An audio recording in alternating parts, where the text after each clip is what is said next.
Well, I'm sure that match will be fun. But still, for those of y'all wondering who this voice is, just to let you know, it's not Brian Henniger. Brian Henniger had to be transported away from this hellhole known as East Rutherford because he fell sick after the last match and had to be transported 8 miles west of here back across the Hudson to New York City just to receive medical treatment, quote unquote. So instead, you're stuck with me, the Chillmeister Chris Gary. Follow me on Twitter at ChrisGary92. And I'm here to call the last 5 matches of this card for y'all, if that's okay, which I know it is, because y'all don't have any fucking choice. Anyway,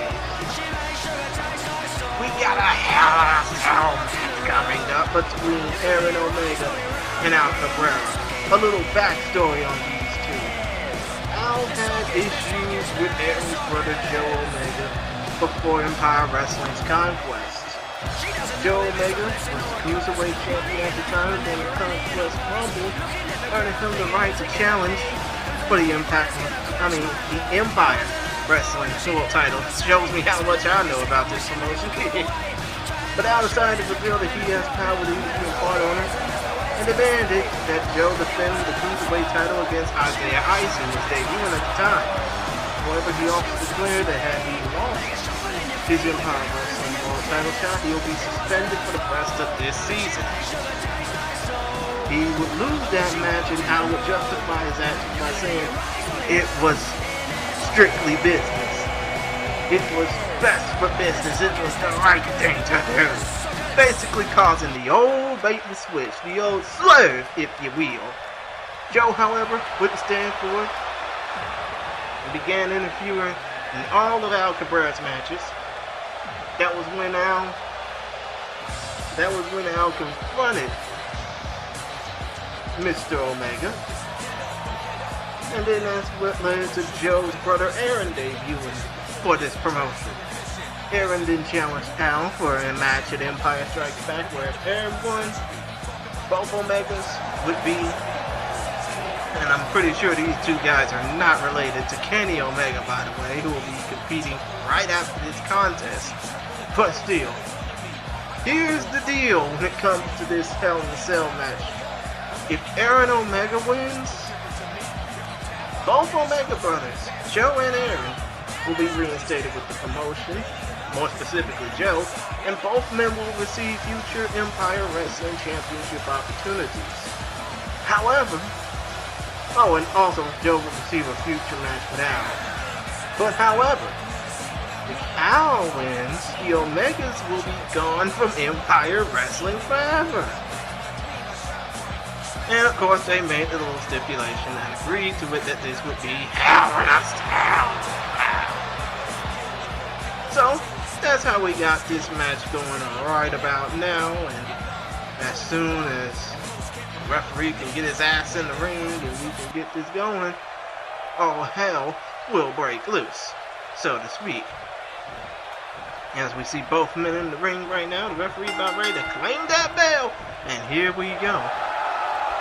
These two men have a lot of bad blood boiling amongst one another. And right now, I think these two are trying to play the waiting game, see who's gonna strike first, who's gonna draw first blood in this contest, even though it would be a hell of a lot safer if it was a first blood match. Oh, Cabrera kicked first. Oh, nice body splash by Al Cabrera. Well, actually, no, by Aaron Omega. As Al Cabrera throws Aaron Omega out of the ring. Now, right across the steel fencing of that cell.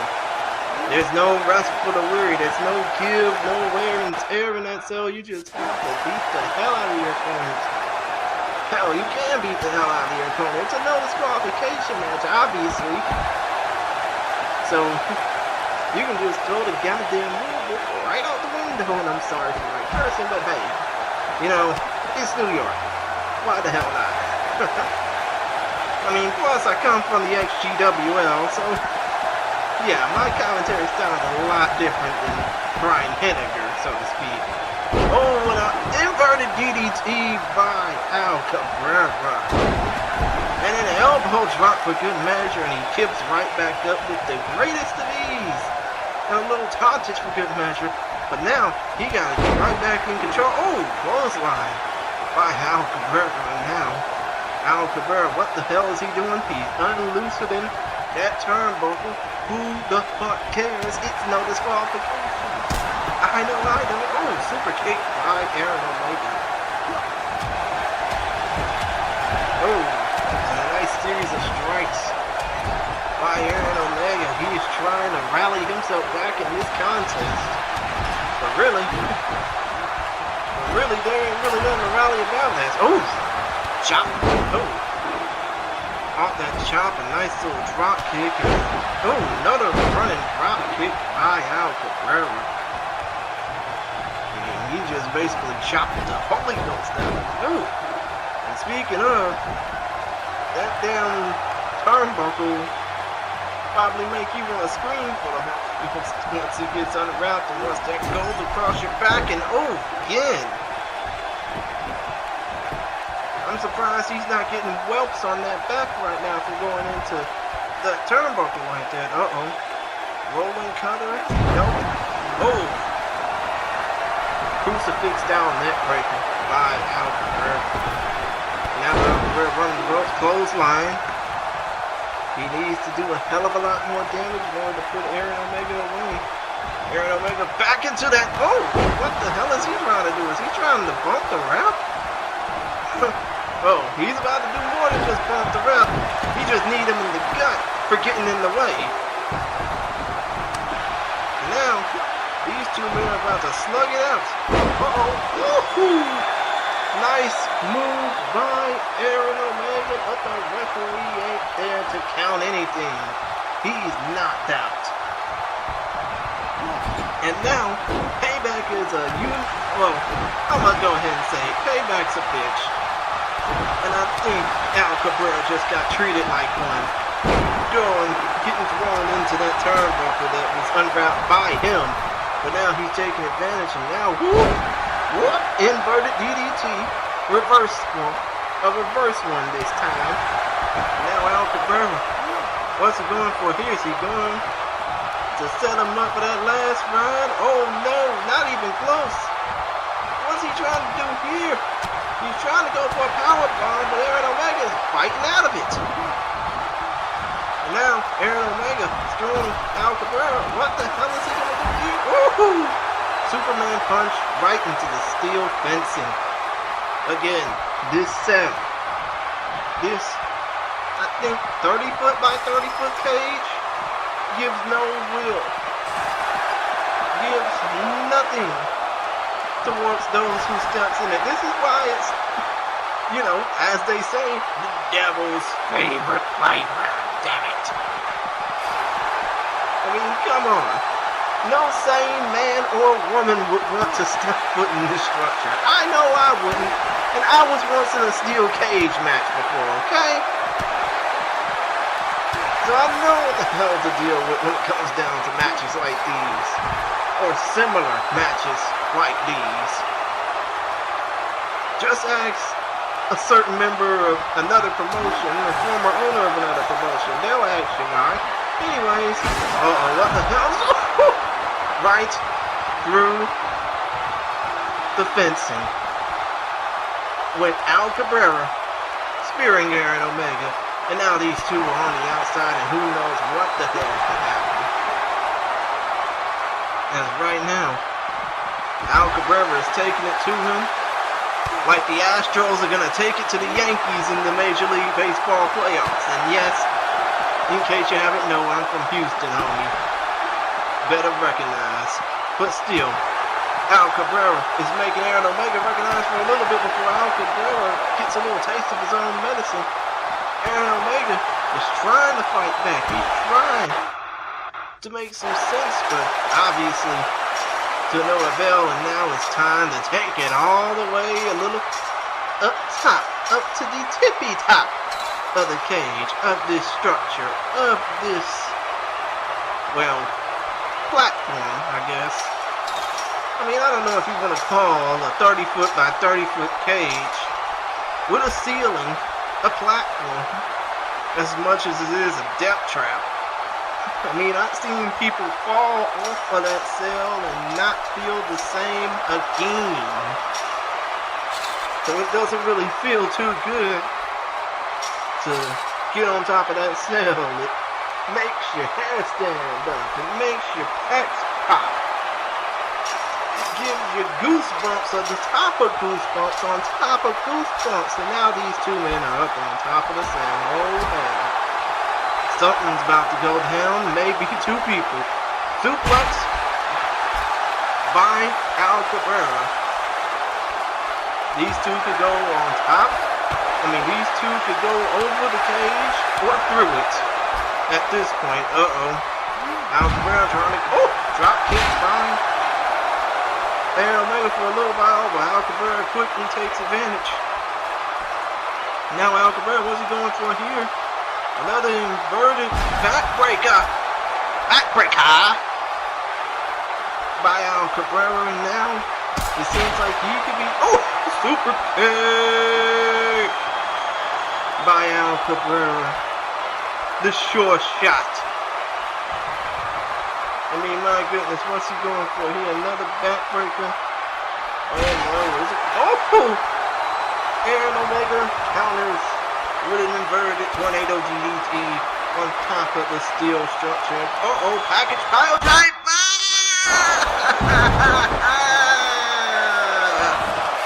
And through the cell for good measure. Oh my god. Oh my god.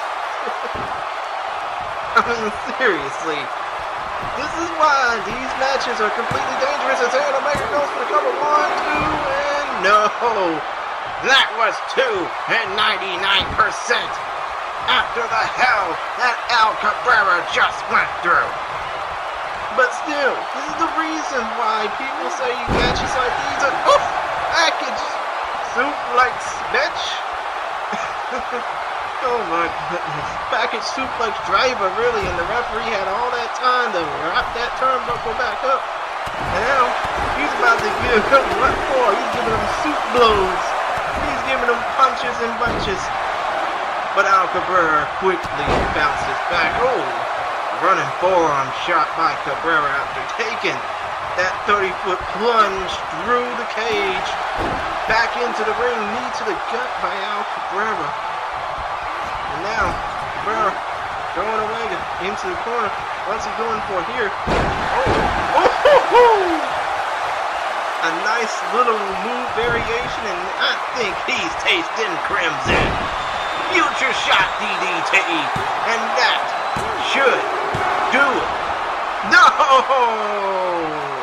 That was 2 15/16, but it still doesn't hide the fact that Aaron Omega is busted wide open.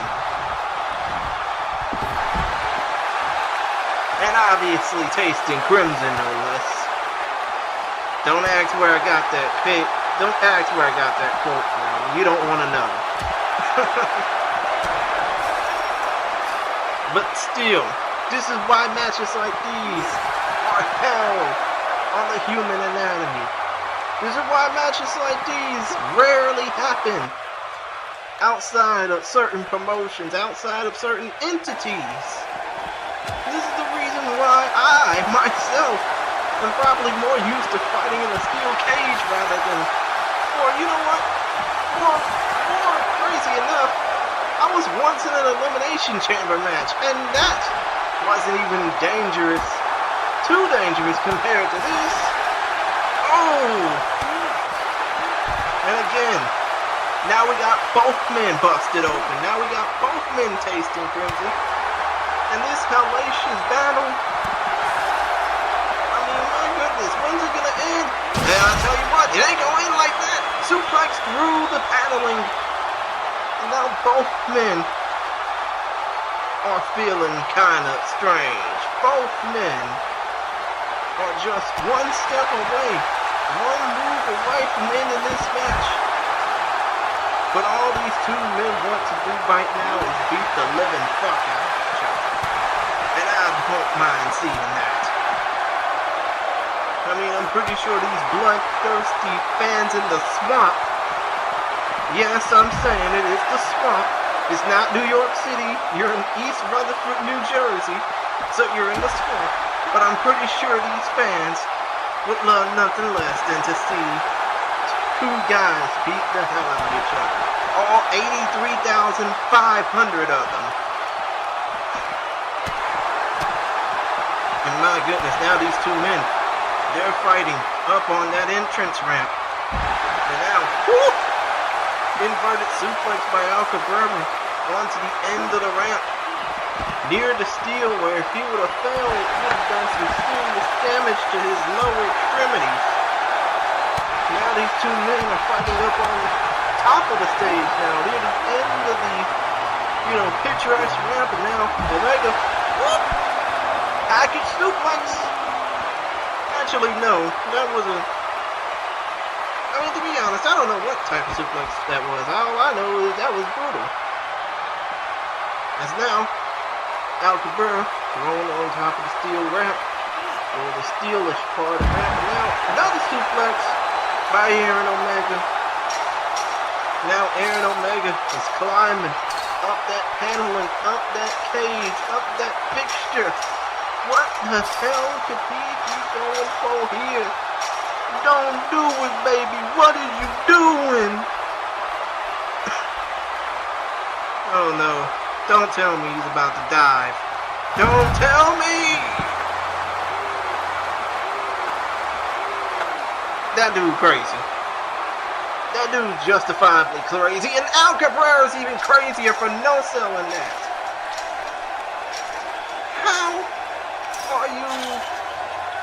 How are you willing enough to take a dive off a 30-foot cage? How, Sway? I mean, my goodness, these two are fucking nuts. And now they're going back on top of the cage again. How are these two men still standing? How?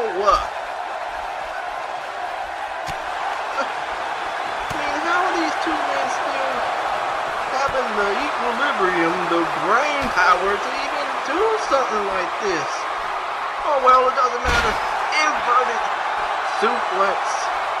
Well, inverted backbreaker suplex by Cabrera. I don't know what the hell to call that. I know he doesn't do it in the XGWL, so I don't even know what the hell to call it. And I've seen this man on XGWL Live, so what's he doing here? Oh, inverted reverse DDT by Cabrera. And these two men, oh no.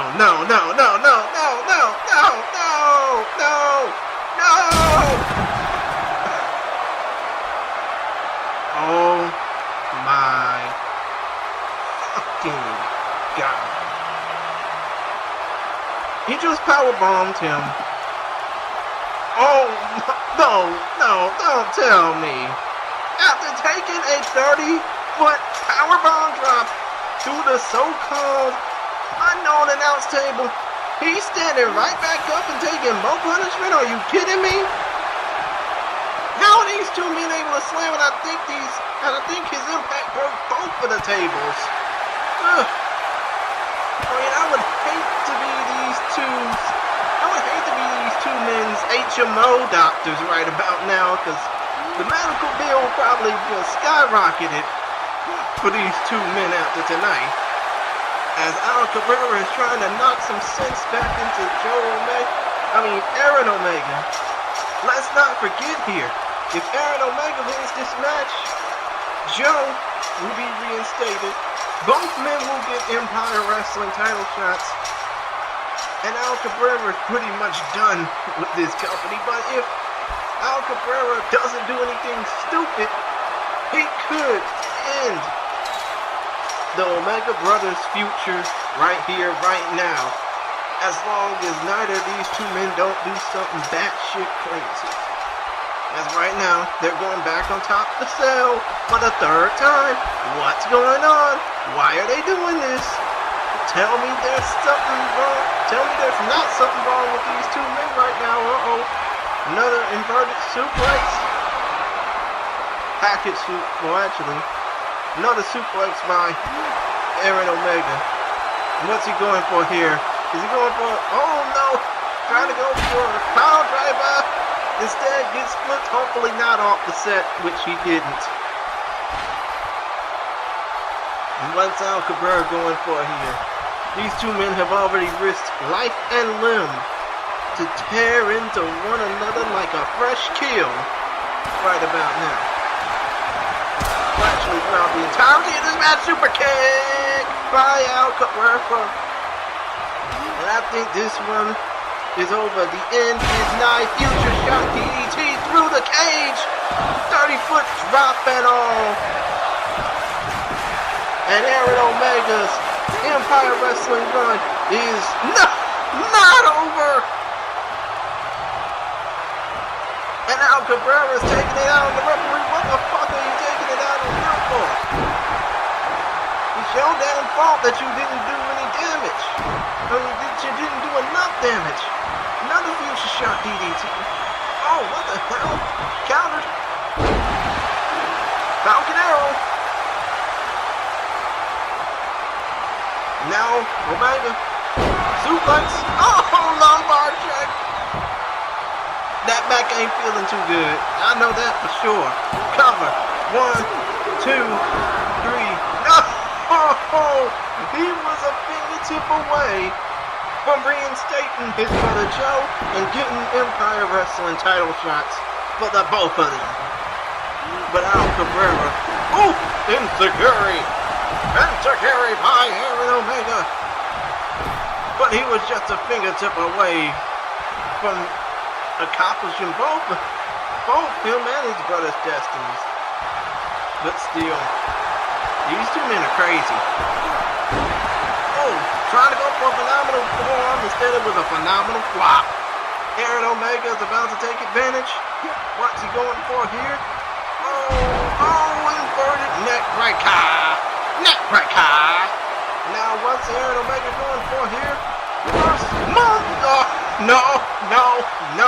no, and no. Trying to go for a moonsault. Al Cabrera puts the knees up.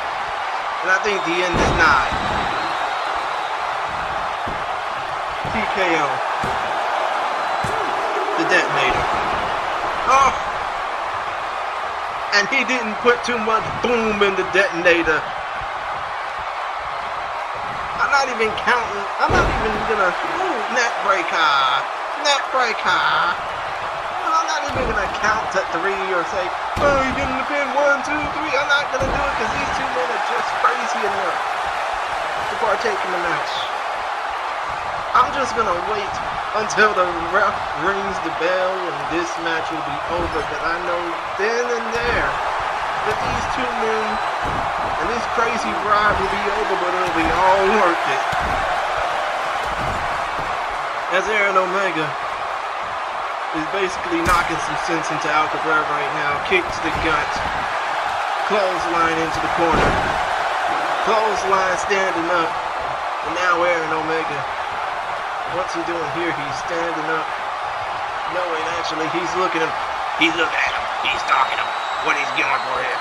What's he going for here? Oh! Tornado boot! He's looking at him. He's stalking him. He's stalking him. What's he going for here? Oh! Lumbar check! Gotta get my inner Black Snow voice out, but I think that about seals it. And Aaron Omega and Joe Omega are about 3 seconds away from getting Empire Wrestling title shots. If only he knows how to finish it, and I think it's over. It's over, ain't it? Facebuster, Tiger Driver, I don't care. This match is over, and Aaron Omega and Joe Omega are gonna get those Empire Wrestling title shots. Woo!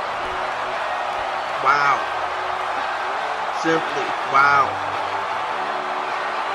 To the people of Empire Wrestling, to the fans of virtual wrestling and I hope y'all enjoyed this match, even though there are 4 matches to go, obviously. But this match was crazy. All the twists and turns, the falls off the cage and off the cell. These 2 men are crazy. If they ain't a part, if one of them ain't a part of the next PWG card, I might get pissed. But still, Aaron Omega's victorious. Both Omegas are getting Empire Wrestling title shots. Woo! Damn pow. What a match.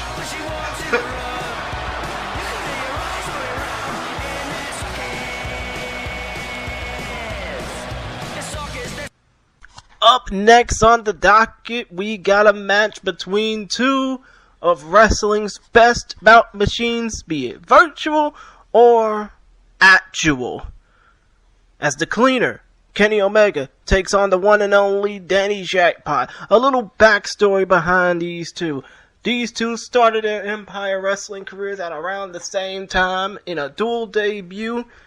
On the first episode, well, on a more past episode of Empire Wrestling, and wrestled to a double disqualification. They were both in the Conquest Rumble, where Danny was able to eliminate Omega, Kenny Omega. They had problems and issues, and also being a part of the Elimination Chamber match. As, of course, it was at Empire Wrestling's No Escape.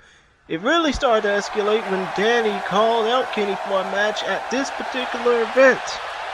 And of course, Lil V's battle cry is about to rev up as we get the entrance of the best bout machine. But still, Kenny would challenge Danny. No, Kenny would accept Danny's challenge to a match against Zack Starr and Danny later on that episode of Empire Wrestling. Kenny would then reveal that he attacked Zack Starr backstage, and his partner was Amir Barnes, or Amit Barnes, as my notes are basically saying. Danny would enlist the number 1 contender Tyson Gore to be his partner, but Kenny was able to pin Danny, giving him momentum for that match. And of course, here comes Kenny Omega, the best bout machine, the cleaner, 6 feet tall, 229 pounds. By way of Winnipeg, he originally hails from Transcona, Manitoba, Canada, but his accomplishments, his match history, makes him a citizen of the world. If you check out his matches against little girls and shit, first of all, you're crazy. Second of all, you're missing the point. If you check out his matches against stars like Kazuchika Okada, Kota Ibushi, Minoru Suzuki, and others, you'd be mesmerized. You probably would lose bodily fluids before even getting past the match. Well, the first few minutes. And speaking of a best bout machine, here comes another one in WEDF star, or at least I know him from WEDF.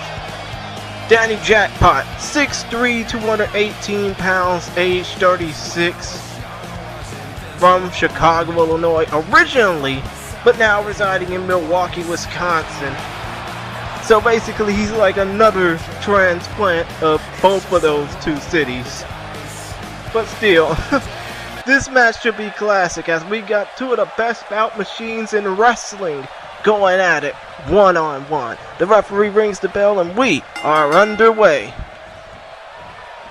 Omega in the straight black trunks, Jackpot in the black and white trunks. And these 2 men are going for a test of strength right now. Jackpot taking advantage. Kenny Omega dragging Jackpot into the ropes. And now, trying to bump into the route. Instead, Kenny gets barraged with a bunch of hits. And now Kenny counters with an elbow. Kenny, whoop! Nice scoop slam and a nice kick to the back by Kenny Omega, followed by a series of stomps by Omega. Chop to the chest. And now Jackpot is taking advantage of those strikes, but not for long. Countered by Omega and chop. And another series of strikes and another chop. Oh my goodness, these 2 men are just trading blows. Are they really trying to go for an early finish here? I guess so, considering the amount of chops that Kenny Omega is giving to Danny Jackpot right now. And what is Omega doing? He's tossing Jackpot out the ring. Don't tell me he's going to do what I think he's going to do. Uh-oh, what's going on here? Power bomb, no. Power bomb to the apron as the referee, all he can do is count. And right now, this match feels like it's all Kenny Omega. All the cleaner. I mean, the guy who used to do Hadouken. Oh, knee to the jaw. I mean, the guy used to do Hadoukens in matches, and those would get the crowd wild up. But this is crazy. I mean, because this is obviously a different Kenny Omega than we're used to seeing. And now the referee is telling Kenny, get the hell back in the ring, dude. As Kenny is just taking liberties out against his opponent. Kind of fitting that we're like a couple of miles close to the Statue of Liberty, covered by Kenny, one and only. I mean, it's crazy that he's taking liberties on his opponent right now, considering the fact that we're just a few miles off from the Statue of Liberty. And what is Danny Jackpot doing? Let's forget that even happened, but that bulldog is something that he's not going to forget. Omega with another cover one and only, again. Kenny Omega needs to do more damage. He's not doing enough to Danny Jackpot. Obviously, Danny Jackpot, a WEDF legend, he's getting treated like a jobber here. Gut wrench, deadlift powerbomb by Kenny Omega. And now, Kenny Omega got Jackpot back up and he's chopping his chest in like he owes him money. But Danny Jackpot countered, reverse DDT. And a running boot for good measure, a running setup boots. A drop kick, but still, Danny Jackpot's back in control and another drop kick for good measure, and now Omega is trying to find his equilibrium back. Uh-oh. Danny Jackpot with a series of punches, off that monkey flip, and a European uppercut for good measure, and now he got him sitting down, knee to the jaw. Now, Danny Jackpot is just taking liberties now out on the Canadian. And yes, I can say that, because of course, Kenny Omega is from Winnipeg, Manitoba. Transcona, to be more specific. But still, Danny Jackpot is taking liberties out on his opponent. He is throwing Kenny Omega around. He just drop kicked him off his boots. And now, Danny Jackpot is going up to the high rent district. What could he be going for here? What could he be going for here? Oh, elbow drop to the back. That ain't gonna feel too good. And we all know about Kenny Omega's issues with injuries. But still, Kenny Omega counters. Throws him into the corner. Well, punches him into the corner. Buckle bomb. Well, Baldo bomb. But still, I think you get the point. Kenny Omega is back on the offensive now, and he's on the high risk district. He's on the top rope. Moonsault failed. Moonsault offline. Now Danny Jackpot drop kick. And now Danny Jackpot is back on the offensive end, and he's not taking any shit from the so-called Best Bout machine, as he's now resting him up with a nice little rest hold just to slow him down. And he's got even more kicks to the back for him. But this just shows how crazy these two men can be, even though they are bout machines in their own right. Nice little arm drag by Danny Jackpot. These two men are gifted in their craft. These two men know how to apply to a certain body part or a certain part of the body and just, second rope moonsault denied. Kenny Omega got the knees up on that second rope moonsault, and he seen that coming. And now Kenny Omega got Danny Jackpot up on the ropes. What could Kenny Omega be going for here? Re-trigger by Kenny Omega. And what could Kenny Omega be going for here? He's stalking him. He's looking at him. He's about to set sail on him. Nope. Nada. Ain't nothing happening. And now, Danny Jackpot got his knee in Kenny Omega's back. I mean, could this be the changing of the guard? Could this be the changing of momentum here? jump up, and get knocked the fuck down. And now trying to go for a small package, trying to get the win here. 1, 2, and no. That was 2 and 99.99%. Drop kick by Danny Jackpot. And now Danny Jackpot got Kenny Omega in the corner. What's he going for here? What is he trying to go for here? Uh-oh. He's got him perched up on high. And what is he going? Oh-hoo! A nice little karate style kick. Well, actually, no. It's more like a parkour style kick, but still covered by Omega. Well, covered by Jackpot. Only gets 2. I mean, can you imagine a guy known for throwing knees getting knocked out and pinned by a super kick? And I think playtime's over. But not for long. Knee by Kenny Omega. He counters Jackpot. Uh-oh, is he trying to for the Kakutoshi no Tenchi? Nope! Suplex! Yeah, thought he was going for the one-winged angel, huh? Is he trying to go for the Kakuyoshi no Tenchi? One-winged angel! Nope! Covered by Jackpot. 1, 2, 3. He's got the win. I mean, wow. That was a fun match.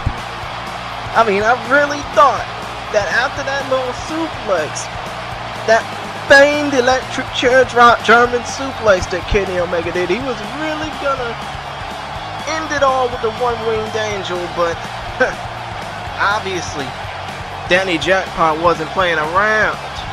I mean, both of these men didn't play around when it came down to this match, but at the end of it all, Danny Jackpot got the win, and I think he just proved tonight that he was the better bout machine. No disrespect to the actual best bout machine, but still. Danny Jackpot got one over on Kenny Omega. That's all that needs to be said.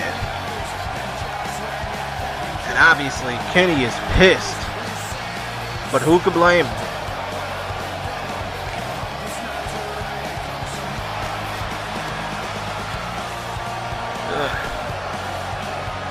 Props to Danny Jackpot.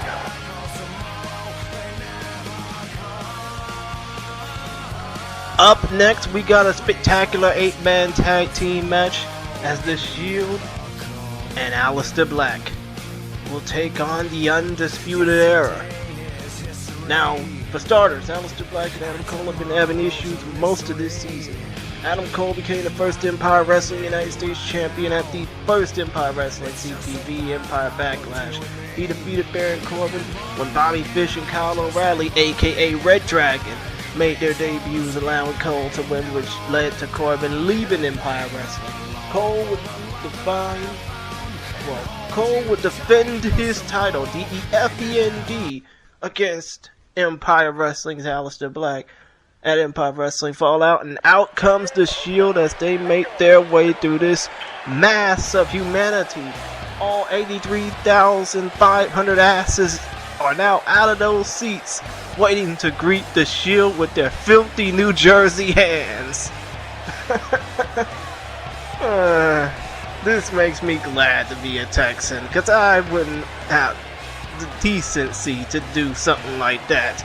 Touch another wrestler or another set of wrestlers with my hands, knowing they not clean. Anyways, Adam Cole would defend his title against Aleister Black at Empire Fallout, causing him to get injured. After Adam Cole, successfully defended his title at Empire Wrestling's Trouble in Tokyo, he would have a mystery challenger set up for the next Empire Wrestling episode, which led to Aleister Black, the Shield's partner for the evening, defeating Cole to become the second Empire Wrestling United States Champion. Aleister Black would then defeat Adam Cole at Empire's Conquest, but later Adam Cole retained the US title by defeating Aleister Black and costing him that title. Cole would start an issue with Roman Reigns, which led to a match between those two with no escape as the Shield made their way out of the crowd and into the ring. The Shield being Roman Reigns, Seth Rollins, and a man currently known as Dean Ambrose. He's known as Jon Moxley in other promotions, but still, Cole versus Roman would be the match that Cole won. Ambrose and Roman would then extract revenge, saying it was Cole who was attacking himself. Roman and Dean would attack Kyle O'Reilly and Bobby Fish in the tag team match. In a tag team match, what am I saying? But on the most recent episode of, as we see the Shield pound their fists together, they weigh in at a total combined weight of 707 pounds. And they will be joined by their 215-pound tag team partner from Amsterdam, the Netherlands, Aleister Black, in just a few short moments, therefore making them a unit of 922 pounds. Still, on the most recent edition of Empire Wrestling, before this event, Adam Cole would get a win over the Boston-based brawler, Only Lorcan. But after the match was over, all the members of the Undisputed Era hit the ring and would lay out Only Lorcan to close the show. Aleister Black, the man who is making his dark, foreboding entrance right about now to these crazy New Jerseyans, wound up hitting Cole with the Black Mass kick. That superficial kick that stylized off of fighters like Peter Aerts, Simi Schilt, and Ernesto Hoost. Guys that Aleister Black grew up admiring before diving straight deep into professional wrestling. Aleister Black would leave and the Shield would make their entrance, nailing Cole with a triple powerbomb, a colossal powerbomb from the top rope. Also, it's worth noting that this team may be unified now, but this is Dean Ambrose's last contracted match for Empire Wrestling. So regardless of the result of this contest, win or lose, regardless of the result, no matter how this match ends, and it's an 8-man tag, so mayhem will be the main ingredient of this contest. But regardless of the result, Dean Ambrose is finished with Empire Wrestling after this show as Aleister Black rolls his way into the ring. But regardless of this, Dean Ambrose, Jon Moxley, whatever you want to call him, he's done after this show. He's pretty much finished with Empire Wrestling, but he wants to leave on a high note. And hopefully he'll get that as the Undisputed Era at a combined weight of 807 pounds. Making their way to the ring right about now. Adam Cole, baby. The leader. Hold up, wait a minute. I think it's about that time.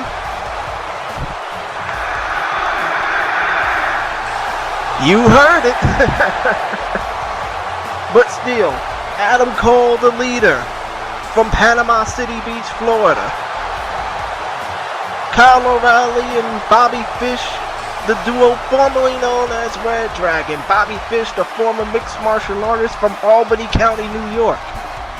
Kyle O'Reilly, the violent artist who is trained probably in some form of martial arts. He's originally from Delta, British Columbia, Canada, now residing in St. Louis, Missouri. And Roderick Strong, the man who has a hot wife, who's also a mixed martial artist and obviously one of the 4 horsewomen, Marina Shafir. He is the messiah of the motherfucking backbreaker, hailing from Tampa Bay, Florida.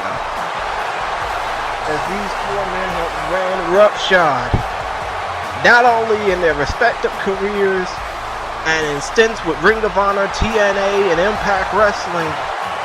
Well, actually, Ring of Honor, TNA/Impact Wrestling, and New Japan Pro Wrestling, but these 4 men are running roughshod over a certain little fed in Stanford's feeder promotion, NXT, but doesn't matter. Here we go with this match. Referee calls for the bell. Roman Reigns and Adam Cole are sizing each other up first. Now Roman Reigns is rage quitting. It's too early to rage quit, Roman. I know you're a former Georgia Tech defensive tackle, but come on, man. You should have been on the football field doing that shit. As now Roman Reigns is knocking Adam Cole off his feet, baby. But still, Roman Reigns, the former Universal Champion in another promotion. I mean, obviously, he's going to have a hell of a size advantage and a nice little move by Roman. But he's going to have a hell of a size advantage compared to the man known as the Panama Sunrise Spear. And I think this match might be over before it even truly begins. I mean, my goodness. Roman getting a little beastie for his boys. As now Roman Reigns is up on top. He's trying to tag in somebody. He's trying to tag in, and the big dog tags in. Well, the big dog tags in Seth Rollins. Tags in Seth fucking Rollins, no less. And now, Seth Rollins, he's steadily doing moonsaults like crazy. Instead of doing moonsault, Seth, how about you just do a simple old move? That'll help you. Instead, he gets worked over like crazy by Adam Cole, baby. And now, Adam Cole is choking out Seth Rollins on that ring rope. And is taking his advantages in more ways than one. And now Adam Cole is wrenching that knee into Seth Rollins' back. That does not feel good, even with all that armor on. I mean, who the hell wears that much armor to a professional wrestling match? He's not Mike Quackenbush. But still, Adam Cole just ran in with that knee to Seth Rollins' jaw. That's the only part of his body that ain't protected. As now Seth Rollins is countering. Seth Rollins, what's he going for here? Is he going for a curb stomp? No. A knee to the neck. That don't feel too good. It may have been a curb stomp. Who knows? I don't follow this man's career. But I do know that move hurt like a ton of bricks. As now Seth Rollins is trying to take control. Seth Rollins, another moonsault. I mean, my goodness, he's going to flip himself out. He's going to flip himself tired. And uh-oh. Here comes the Lunatic Fringe. Here comes the Death Raider. Here comes Dean Ambrose. He's gonna make good on this being his final match in it. Uh-oh. Death Raider DDT. Or, if you want to call it that, a Future Shock DDT. The Dirty Deeds. Whatever you want to call it. He's not doing them dirt cheap, y'all. He wants to end this match quick, fast, and in a hurry, and he wants to find a way to get to his next destination safely, if it is another destination. And uh-oh, in comes Seth Rollins again, and now Seth and Dean doing a double team, and they flip him inside out, make his hair shake. I mean, I'm pretty sure Adam's wifey wouldn't like that hair shaking up, and uh-oh, in comes Roderick Strong, the Messiah. No, wait, actually, in comes the Violent Artist from Delta, British Columbia, Canada, with those knees aplenty, those kicks aplenty, those attacks aplenty. That would be Kyle O'Reilly, and he just basically knocked Seth Rollins off his feet. Seth Rollins is getting worked on like a cheap suit. Right about now from Kyle O'Reilly is the Violent Artist, the former Ring of Honor World Tag Team Champion. Suplex is currently working on Seth Rollins to no point or no help from his teammates. Trying to go for something big. Instead, Seth Rollins counters and gets worked on by the other two members of the Undisputed Era. Instead, my goodness, Kyle O'Reilly is just working on poor Seth Rollins, and Seth is supposed to be the more accomplished man. Axe handled by Kyle O'Reilly. And the Violent Artist tags in.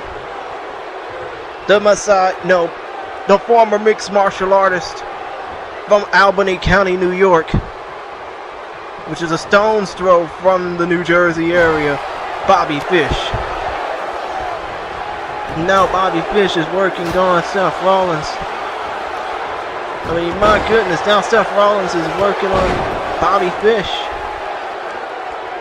Oh wait, actually no, what am I saying? That's not Bobby Fish, that's Roderick Strong, the Messiah, the backbreaker from Tampa, and now the bad man from Amsterdam, Aleister Black. Springboard suplex, slingshot suplex into a nice driver by Aleister Black. I mean, all this time, I can't even make it. Oh! Knee! He hit him with the knee!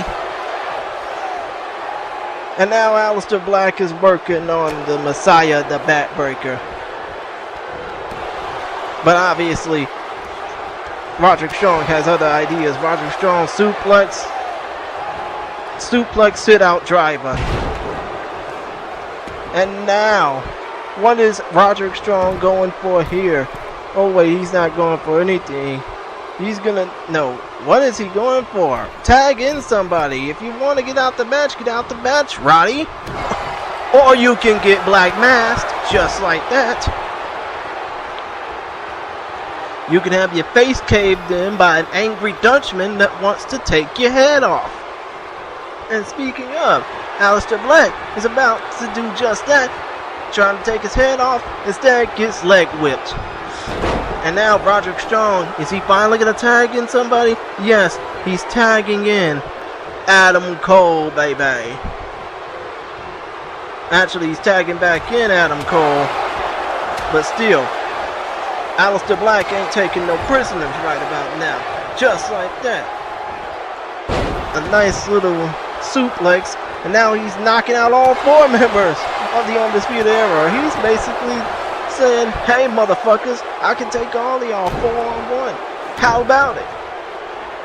But still, Aleister Black, he's trying to work on all 4 members of the Undisputed Era, but it's going to take a team effort from the Shield standing on that other apron, and he needs to turn to the Seesaw Pile Driver.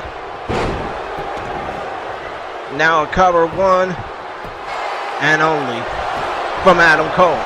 Bye-bye. But still, Adam Cole is trying to take advantage of Mr. Aleister Black in a clothesline for good measure by the man known as Mr. Panama Sunrise. Sunrise, damn it. Sunrise. But either way, he's making Aleister Black look pretty dumb right now and yanking him across that steel cable, that rope. I mean, my goodness, what is wrong with this man?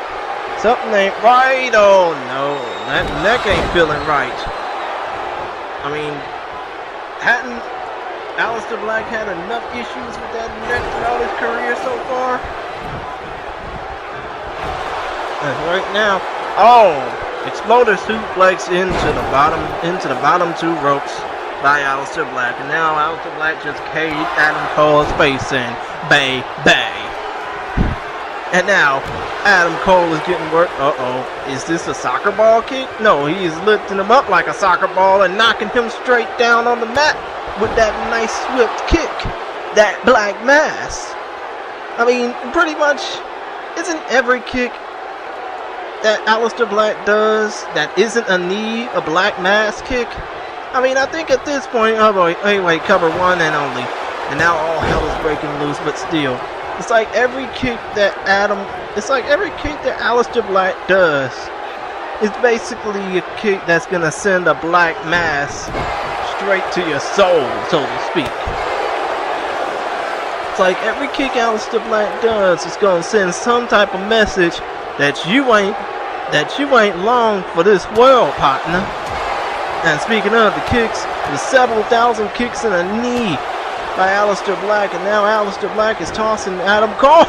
Oh my God. He just knocked him silly. And now Adam Cole needs to tag to a lifeline. He needs to tag somebody in, otherwise he's screwed. He's up Shit's Creek without a paddle right now. And he's even trying to take out the Shield, much like Aleister Black tried to take out tried and succeeded in taking out the Undisputed Era,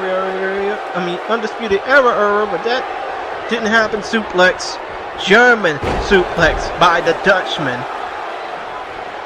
But Adam Cole is steadily trying to counter. He's steadily trying to say, hey, you know, I want to try and make this better for my team. But still, Adam Cole's getting worked on. He's getting kicked on. He's getting punched on. He's getting treated like how Simi Schultz used to treat his opponents back in the day. Like how Peter Ertz used to just bulldoze opponents. And what's... Oh, come on, Adam Cole. Now he knocked out all 3 members of the Shield off the apron. And now, what is Aleister Black doing? Oh, a nice enziguri out the ring, and this could be trouble. You got 8 men, 1 ring, a whole lot of chaos, and the referee can't stop it. All he can do is count. Trying to go for a nice little club and blow, but that wasn't going to help. Instead, these 2 men are out on the outside, and a kick to the gut by Aleister Black. And what is Aleister Black going for? Oh no, he just shoved him into that apron. That's the hardest part of the ring right there, boy. And now, Aleister Black, what is he doing at this point? Oh, Aleister Black is dragging Adam Cole back in the ring. His other 3 Undisputed Era teammates can only watch in horror. Another Black Mass kick by Aleister Black.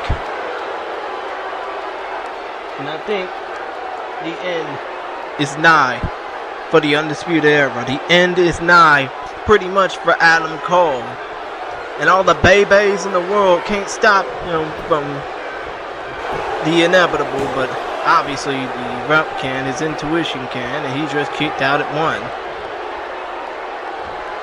I mean, my goodness. What's it gonna take for Adam Cole to end it all? And what's he doing here? Adam Cole just tagged in Dean Ambrose.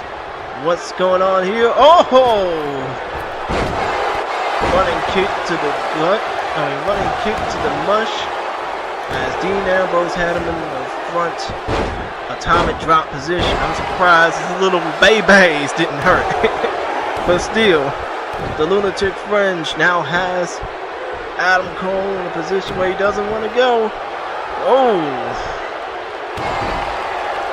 I mean, my goodness, for a man who's basically taken enough body mutilation throughout his career and life, you would think that he'd enjoy a little taking out the trash. But Adam Cole is ringing Dean Ambrose's face across that top ring rope, and it ain't feeling too good right now for Dean Ambrose. Or the man formerly known as Dean Ambrose. And I would not want to be feeling that in the moment, obviously. But still, Adam Cole just got a swift little reminder of just who the hell he dealing with. And right now, Dean Ambrose, what's he going to do now? Is he going to tag in somebody? Oh no, he's trying to jump off the top rope. I mean, this is an 8-man tag team match. Shit can get crazy in a hurry, like it already has. But it can't get like atomic crazy. And now Ambrose tags back in Aleister Black so that he can deliver more punishment to the leader of the Undisputed Era. As now, Aleister Black is up in the high rent district. What's he going for here?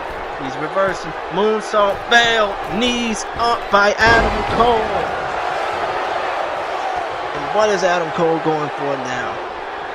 Adam Cole is back on the offense, and Adam Cole is going to the turnbuckle. He's trying to knock some sense into the Batman from Amsterdam. What's he going for here? Another wrenching of the face on the ring ropes by Adam Cole. And this baby ain't really doing too much, but some trouble.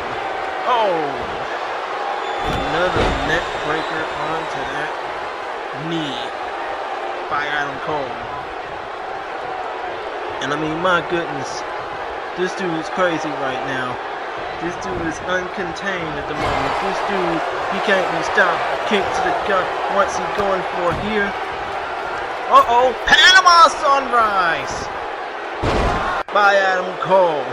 And I think that just about seals the deal, as they say.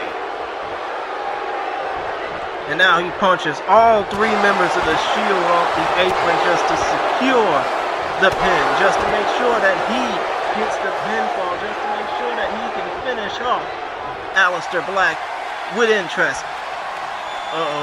Super kick to the knee, running knee to the face, and I think that just about does it. 1, 2, 3, and the Undisputed Era gets the W.I.N. And they just shocked Aleister Black's system. Baby!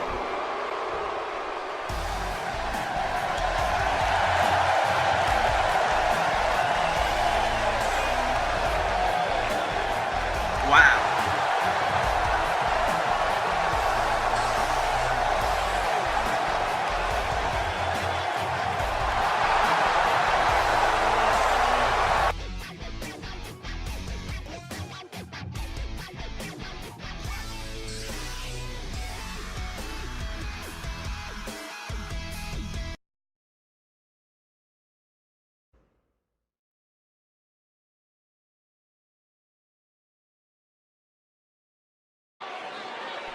Well, it seems like business is going to pick up in the main event, but before that, we got the co-main event about to take place as the Empire Wrestling Women's Championship is on the line between Novocaine and Anna Nightmare. Both of these ladies were trained and discovered by Al Cabrera. Novocaine became the 2nd ever Empire Wrestling Women's Champion, defeating the first Empire Wrestling Women's Champion Rosemary and Sheila Sage in a triple threat match at the 10th episode of Empire Wrestling back in October of 2018. Thus far, she has been champion for 11 agonizing months. She has since defeated every challenger She defeated every challenger up to this point that's been put in front of her path to become one of the best women's champions in virtual wrestling today. Anna Nightmare has since been undefeated since she debuted in Empire Wrestling and has become the #1 contender, winning the Elimination Chamber match in Empire Wrestling's No Escape. Now they settle it all here tonight. And also, new in AEW, Danny Jackpot's promotion, there was a women's tournament, and these 2 ladies met in the first round. So Anna has some momentum. But these 2 ladies, they know good and damn well this ain't no new in AEW ring. They know damn well that the stakes are high. There's a championship on the line, and these 2 ladies are fighting for something more than just pride or wins on a scoreboard or points or anything like that. As Novocaine just let out a primal scream that only the fans, those maniacs in New Jersey, could hear. Meanwhile, I'm standing here in a booth high atop the stadium. Well, actually, no, I'm in a press box. But still, I'm enjoying all the action I'm getting to see from up above. You know what I mean? As the silent ring announcer is giving the formal introductions for these 2 competitors, as this match is for the Empire Wrestling Women's Championship. And there we see the challenger, Anna Nightmare. She's undefeated so far up to this point. Will this championship win seal her career? Or actually, will it take it to greater heights? And the champion, Novocaine. She's pretty much beat every challenger that's been placed in front of her.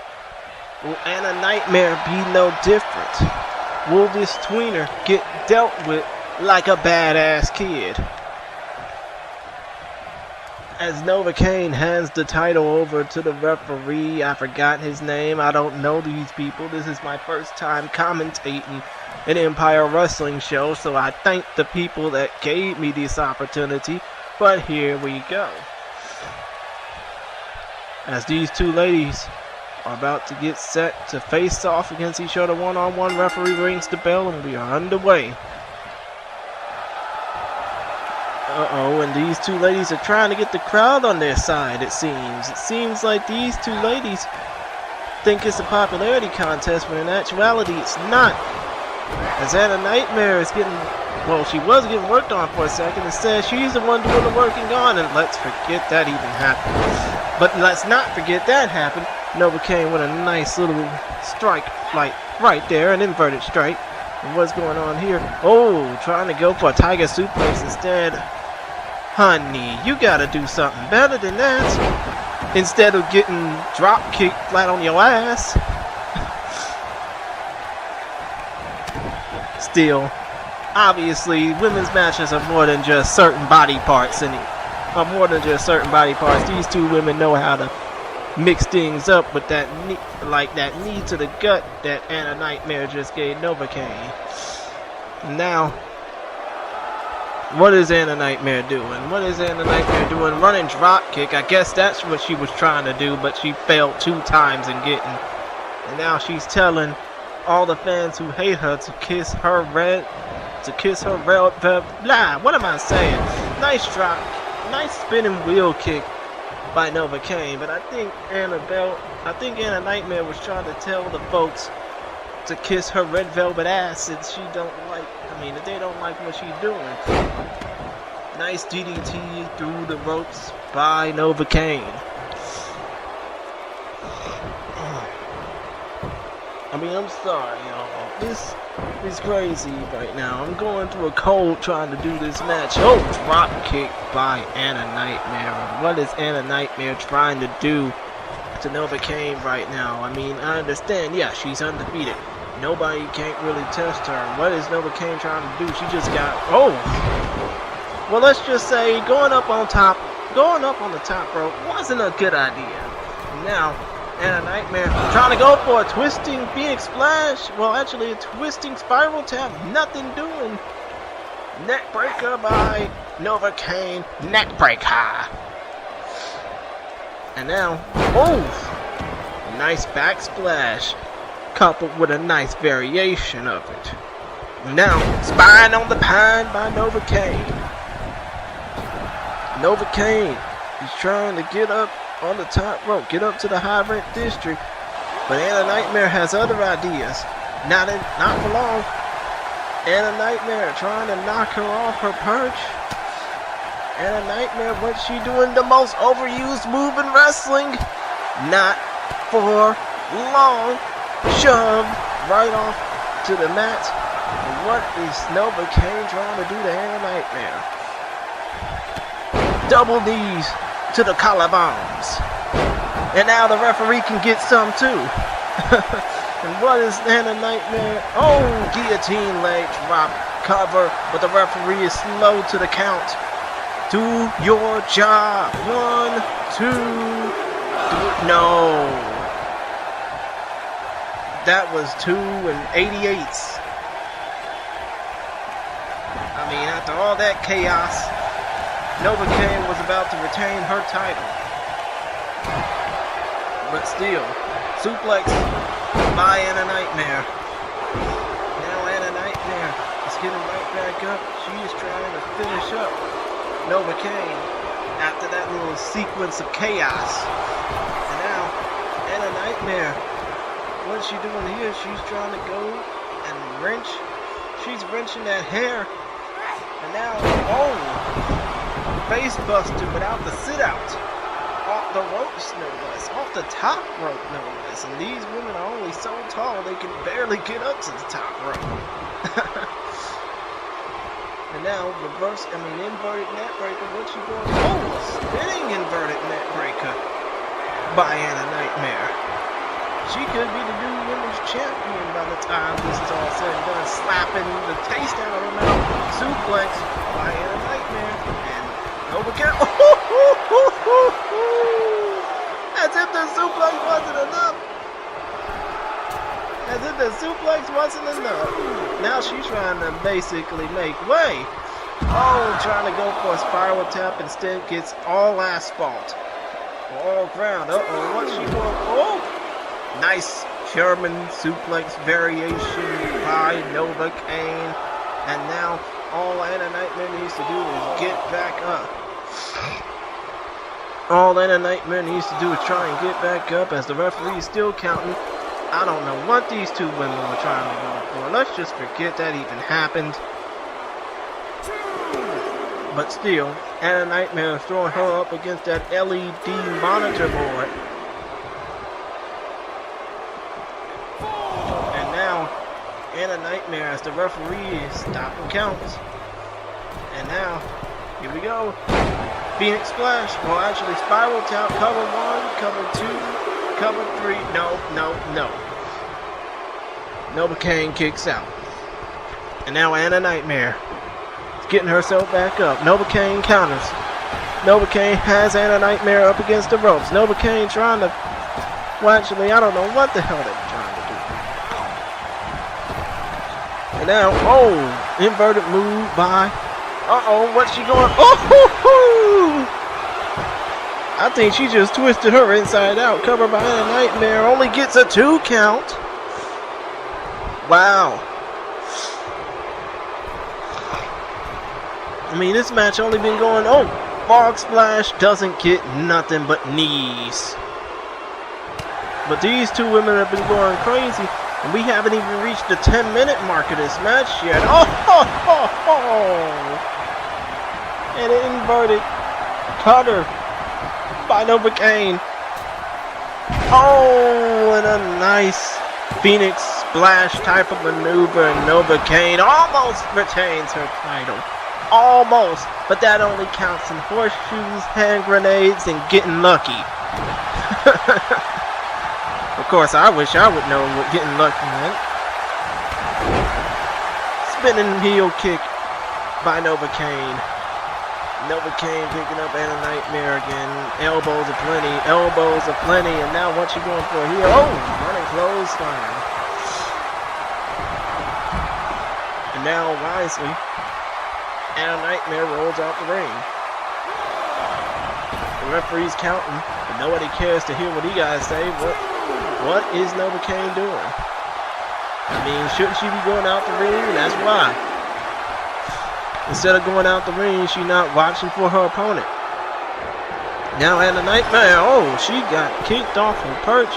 Now the most overused move in wrestling. Not even overused. More like overbent. And that's exactly what Anna Nightmare just got. With that nice little inverted DDT. Off the top rope, no less. Enziguri by Novocaine. And now Novocaine, what is she doing here? What is she trying to go for here is the question. I know what she's going for. She's trying to set her up for something. She is trying to set her up for something. It could be about... Oh my God. I don't even know what that move is called. But as a certain man would like to say, it's super effective. Cover 1, cover 2, cover no. Not even close. Not even close. Novocaine is trying to finish this match off, but what could she do here? What could she do here? She's already done just about enough, and she goes for that move again. It's super effective. Again, I don't know what to call that move. I don't know what the variation of that move is, but I do know one thing. It didn't get her a 3 count. And it didn't get her to retain that title, but it got her so close to retaining it. Dragon Screw Leg Whip by Anna Nightmare. And now Anna Nightmare is trying to set up for something of her own. What could she be going for here? She's trying to drag her to the ropes. She's trying to drag her up against the ropes, and knocks her out of the ring. And what could Anna Nightmare be going for here? She is running. Jump right to Rashida! Right into full view of the fans. Now these two ladies, well actually they don't want to take it outside, they're classy. And now Anna Nightmare is trying to set up for something. Clothesline. What is Anna Nightmare doing? Another clothesline. And Anna Nightmare, what could she be going for here? Trying to go for a running asshole, but instead gets nothing. Well, for a second there. Instead, she flips her out of her shoes. A nice black mass type of kick that we've seen earlier with Aleister Black. Instead, trying to go for a diving elbow right off the top, a pirate seeking elbow. Instead, gets the inverted cover, does Novocaine, and she gets only 2. Man, talk about momentum swings. This match is going 130 miles per hour like a fastball. Suplex by Anna Nightmare. Cover 1, cover 2, cover no. I mean, my goodness. These two ladies are just going tits to the wall. I can't say balls to the wall because these two are women, but they're going tits to the wall. But no rest breaks, no stops, no halts in action. These two ladies are just going at it because they know that Empire Wrestling Women's title is muy importante. Cover. And that inverted cutter style neck breaker by Novocaine only gets her 2. My goodness. When is this match going to end? How is this thrill ride going to stop? As right now, Novocaine has Anna Nightmare set up in a reverse position. Riding cowgirl? I think not. She trying to go for a... I don't know what to call that, but I do know that move is damn effective. Moonsault by Novocaine, and I think this just might do it, and it doesn't. Only a 2 count. Firewoman's carry takedown by... and an inverted cover. What are we doing here? What are we going to see here? Schoolgirl cover 1, 2, and no. Anna Nightmare is trying to get every which way to win. Axe handle by Anna Nightmare. The only basic move that was seen in this match. Now Anna Nightmare just kicked some brain cells out of Novocaine's head. Now Novocaine, what's she going for here? Another inverted neck breaker. A facebuster style neck breaker. And these two women are on the outside near the adjacent announce tables. And she throws her up against those green and black steel steps. Those may be painted, but those steel steps still hurt. Believe me, I know. And now, what is Anna Nightmare doing? Obviously the fans, they're not happy. But now Anna Nightmare, after taking a lot of punishment, she's the one dishing it out. Cover 1, 2, and oh my goodness, near fall after near fall after near fall. In this contest, these two ladies are just going at it like a couple of crazy brawls at a nightclub looking to get on World Star. Drop kick by Anna Nightmare. Now Anna Nightmare made Novocaine roll out the ring again, and these two ladies are going back to the outside, back near the adjacent tables as Novocaine gets thrown on that LED board. Well, that LED ring post. I don't see why people use LED ring posts as opposed to steel. Shit just hurts more. Only thing is, with steel, you don't get your brain rattled, and just like that, Novocaine's trying to power bomb Anna Nightmare out of her shoes, out of her hair. What's she going for here? Firewoman's carry. She's trying to go for a pump handle. Nope. Anna Nightmare misses with a chop block.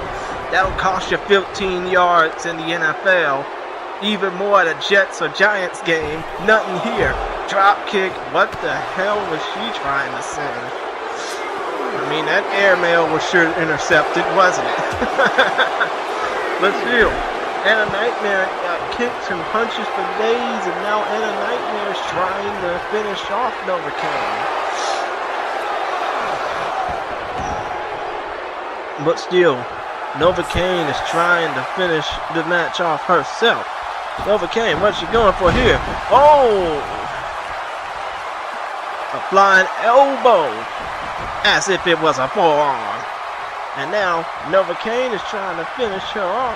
Spine on the pine. Cover 1, cover 2, cover no. I mean, what's it going to take for these two ladies to break? I don't know much about them, but they're damn sure getting me interested to see more of them. Trying to go for a powerbomb instead. Rolling cover, one. Cover up, damn it. 1, 2, no. I mean, if this referee was any later, he would have took 5 seconds for the women. Oh, another inverted neck break. Another inverted face buster neck break high by Anna Nightmare. And I think Anna Nightmare, she knows the end is near. Frog splash. 1, 2, no. Woo. Oh, lordy, lordy, lord. What's it gonna take for these two ladies to just snap, knowing that one of them can't finish the other? Kick, stomp, kick by Anna Nightmare. And she's showing a little tauntage for good measure. It's great that she's doing that while her opponent is trying to recollect her thoughts. Now tossing her back in the ring does Anna Nightmare to Novocaine.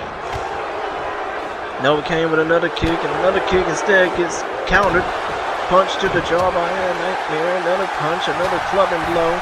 Now Anna Nightmare's up against the ropes. Anna Nightmare, what's she doing? What's she trying to... Oh!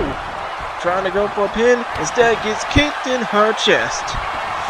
And now Novocaine is trying to set up Anna Nightmare for something. What's she going for here? Tiger suplex! No, not even a tiger suplex, a half and half suplex. And now, what is Novocaine setting up for here? She slapped Anna Nightmare out of her facial hair, or out of her facial grin, and now, oh, spinning backbreaker by Novocaine. And what's Anna Nightmare? Oh! Trying to go for something special. Instead, she especially gets denied. Suplex by Anna Nightmare. And I think she's gained control of the match, but it doesn't. Oh! Black Mass style kick by Anna Nightmare. And I think this just about seals it. But then again, every time I say it just about seals it in this match, something bad happens. Oh! Diving elbow drop only gets 1, 2, and 3. We got a new Empire Wrestling Women's Champion, and her name is Anna Nightmare. Wow. I mean, after all the craziness that has gone down in this contest, you would think that it'd be anybody's match, and you would be right. But to be quite honest, I wish I could tell you, I wish I could have told y'all that this match was going to go one way or the other before it started. But I think we just got a perfect example of what the Empire Wrestling Women's Division is all about. Nothing but hungry people, nothing but hungry chicks looking to find their right way to the goal, and I think that's what Anna Nightmare did tonight in becoming the new women's champion. Not to say that Novocaine will get her eventual rematch, whenever that might be, but still, we got a new champion, and that's all that matters. And what's going on here? What's going on here? Oh no! Akira Khan's in the ringside area. She just spine busted Novocaine. Now Novocaine is getting... Oh no, they're near the adjacent announce table. And now Akira Khan is just... Oh! Through the barricade right near the timekeeper's position. Akira Khan. I don't know what's her intent here. I don't even know her. I swear I don't. But this woman, she got something bad cooked up. And now she's putting Novocaine up on top of the announce table. This doesn't look too good. This don't look too good. She's already been through enough hell in this match. She's already been through enough hell. Power bomb through the table, and it looks like Novocaine might be hurt.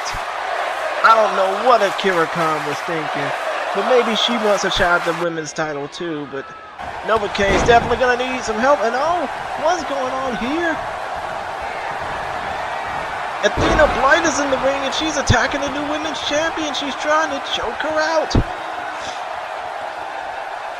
She's putting her in that anaconda vice. I don't know what's going on. I mean, these two women are from Omega Pro, Akira Khan and Athena Blight. I mean, this ain't Omega Pro. Oh! And I think we might need an extra ambulance because she just got rocked with her own title belt. So her brain cells probably might be loosier than a goose right now. But Athena Blight, she's working on a nightmare. Akira Khan just worked on Novocaine. I mean, my goodness, these two ladies, they ain't screwing around, and they came from Omega Pro to send a message. A message that we have better women than you guys, and no German suplex by Akira Khan. I mean, Athena Blight. I don't know. These two ladies are just hell-bent on some type of vengeance. Uranagi into an Anaconda Vice. I think both ladies need help. More specifically, Anna Nightmare and Novocaine, they both need help, especially considering the fact that what they just went through in this contest. I mean, in this grueling contest that these two ladies had, to be whipped and destroyed by these invaders, it's crazy. Oh no, and here comes Miss Money in the Bank, Layla LaCroix.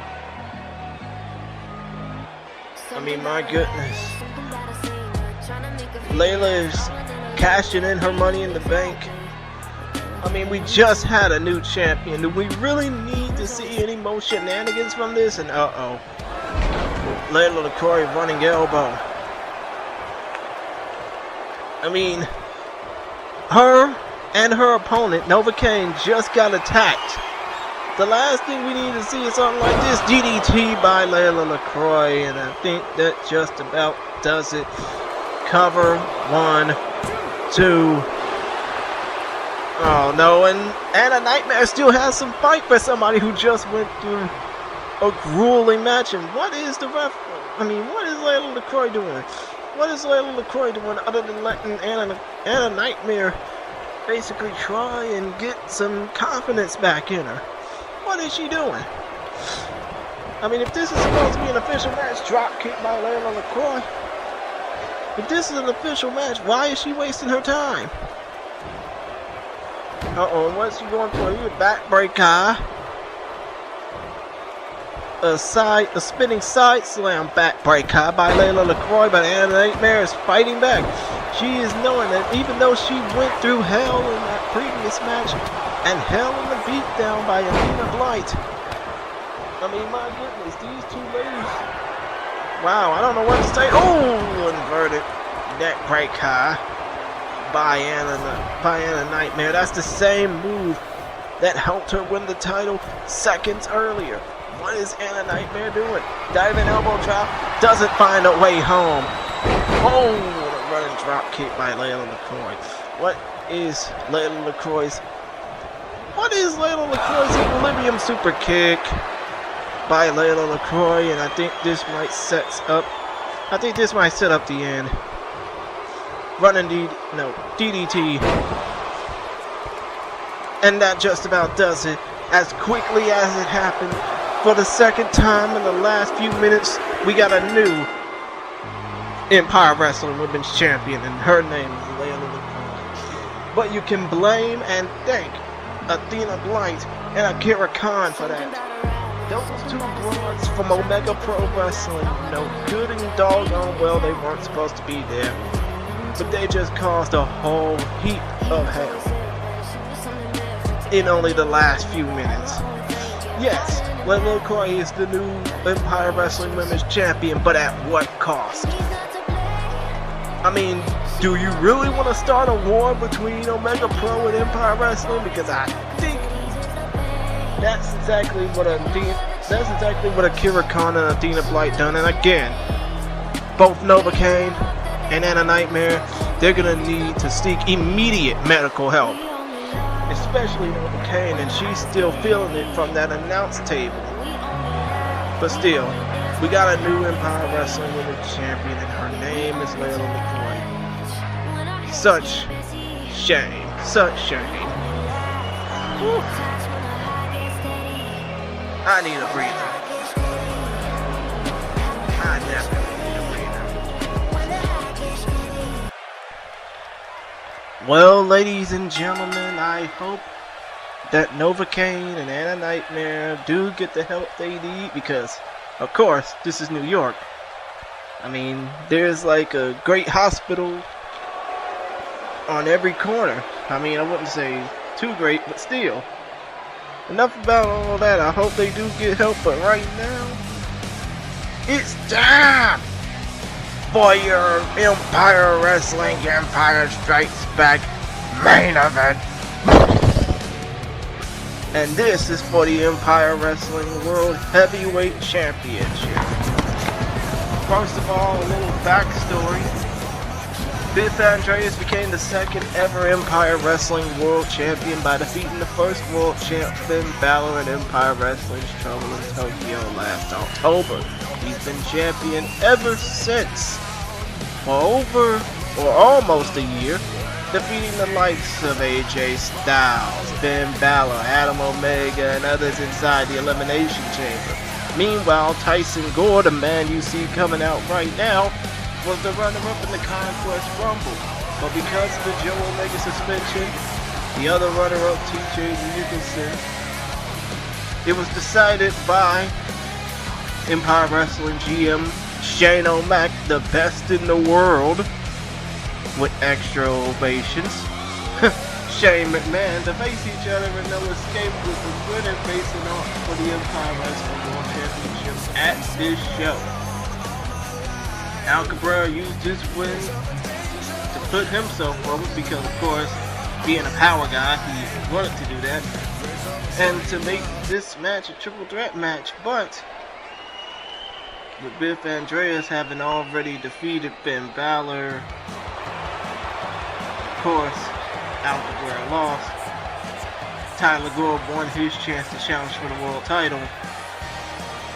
Recently they had stare downs, words were exchanged, not really good words I would say, more like words of intimidation. But on the most recent episode of Empire Wrestling, they brawled and Biff Gore, Tyler Gore, through a table, pun intended of course. Also, just to note, Tyson is an OPW original, Omega Pro Wrestling original. He's been bouncing around since he left the island country of Paraguay when Joe Omega discovered him on a tour through Latin America. And of course, he started with Joe Omega as a member of Team Endgame, but will this be the end game for Biff Andreas' Empire Wrestling World Heavyweight Championship reign? Whew. I mean, after reading all that, I'm just ready for these two men to get in the ring and settle it all once and for all already.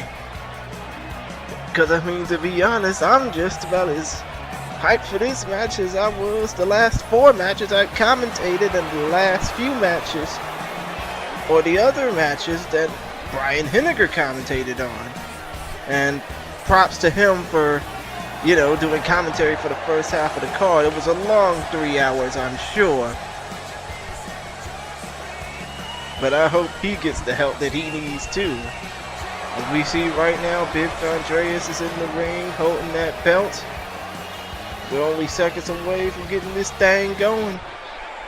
First of all, the particulars for both challenger and champion as the silent ring announcer yells to no one but a crowd of 80,000 New Jerseyans. First of all, the challenger, Tyler Gore. He's 6'6", 297 pounds, from Paraguay. He is the challenger looking to make a name for himself and probably become the first Latin American champion of a major car promotion. His opponent, originally from Marco Island, well actually originally from Detroit, Michigan, now residing in Marco Island, Florida, is Biff Andreas. He stands 6 feet tall and weighs in at 230 pounds. He is the current reigning Empire Wrestling World Heavyweight Champion, and of course, he's known as the Ladies' Man, and has held that title for over a year. He was trained by DCO and Danny Jackpot. As the referee lets champion and challenger know what they're fighting for, this match is about seconds from getting underway. Champion's ready. Challenger's ready. The referee should be ready, and here we go. As these two are staring each other down. Biff Andreas is in the superhero-like getup. Tyler Gore is in the demented red and black with white trim. These two men have had a tussle on the most recent episode of Empire Wrestling, but now we get it going. Now we get it going. Biff Andreas is driving Tyson Gore into the corner, and the referee is telling them to back off. I mean, I thought we were going to get some type of action, the promised action here, but still. Now these two men are back locked up in the same position, and then Tyler Gore pushes Biff Andreas into the corner, and the referee still has to tell them to back up. Oh! Right before Biff Andreas slaps the taste down of Tyson Gore's mouth. And this is probably part of the mind games that have been taking place before this battle. All that little squabble on social media and all that. That means nothing. These two men are just trying to gain the upper hand right now, playing mind games, because they know that the Empire Wrestling World Heavyweight Championship is way more important than some online Twitter feud. Woo! Nice running attack by Tyson Gore, and now Tyson Gore is in the driver's seat. Military press style. Whoop! He was trying to go for something. Biff Andreas countered. Ooh! Half and half suplex. Now Biff Andreas is trying to taunt to the crowd. Trying to get the crowd on his side. Nope! Power slam by Tyson Gore. Spinning power slam, no less. Now Tyson Gore is back on the offensive suplex. Tyson Gore is basically taking advantage in the early going. Could we see a new champion here? I don't know. Now he's driving him off the ropes. Twisting his arm. Biff Andreas counters with an elbow. Biff Andreas is now taking advantage with clubbing blows to the back and a knee to the gut. Now he's making Tyson Gore feel vulnerable. Corner bomb. Drags him back into the semi-middle of the ring. Now he's whipping that leg back and forth. I mean, for a man as dominant as Biff Andreas has been over the last year at Empire Wrestling, you would think that the dude, he's trying to go for a full-blown STF. Shades of Masahiro Chono. He is trying to make Tyson Gore tap out, and he doesn't care how. I mean, he is trying to make sure that he gets put to sleep early, but no, Tyson Gore breaks out. I mean, he's seen that STF coming, and now he just bulldozes him out of the ring. Now Tyson Gore is taking advantage on the outside. The referee can count all he wants. That ain't gonna stop these two men from just attacking one another. As right now, Tyson Gore trying to take the early hand, but Biff Andreas suplex, here we go. Nope. Michinoku driver. No, wait, actually, that wasn't no Michinoku driver. Because he didn't put the damn leg in it. But still, as I said plenty of times in the previous match, it's super effective. It really is. I mean, I may not know the exact moves of that, but I know that super kick was effective. Woo! Biff Andreas with the cover. Do your job, rep. 1, 2. No. I mean, he was so close to retaining that title. Now, bow and arrow choke applied by Biff Andreas to Tyson Gore. Could this be the opening that Biff Andreas needs? I mean, my goodness, all these mind games, all this Twitter feud, these trigger feuds and all that. I mean, you have to think the physicality in this match is here. It's only going to be a matter of who's going to apply it more. Now Tyson Gore is trying to take advantage of the match again. Tyson Gore throwing Biff Andreas into the corner now. Nice running punch. Well, actually, setup punches. Now he tosses him into the other corner. What could he be going for here? Trying to go for something, instead went for nothing. Biff Andreas is trying to take advantage. Tyson Gore counters. And now, trying to go, oh! Pump handle slam by Tyson Gore. Now Tyson Gore, look at him. He's trying to set up a something.